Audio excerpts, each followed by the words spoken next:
The Edit Redo option is found on the Utilities menu, Edit, Redo. 12D Model has a Ctrl-Y button available for redos, but the benefit of using the Redo menu option is that it will prompt you with the operation that will be redone. The Ctrl-Y button does not prompt you before the redo is completed. Just to note, Redo is only available for the current 12D Model session. Once a project has been saved and is closed, the Redo Undo list is cleared and they cannot be accessed again.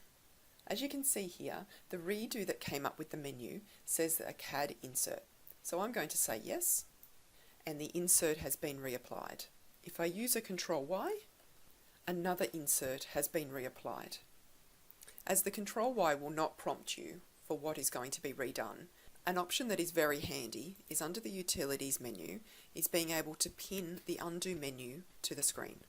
And if you move it like this, it will actually stay pinned to the screen once you've done it. So if I hit an Undo now and say Undo the CAD insert, Undo again, and now hit Redo, it is prompting me. I don't have to go to the menu and find it, it is ready to use.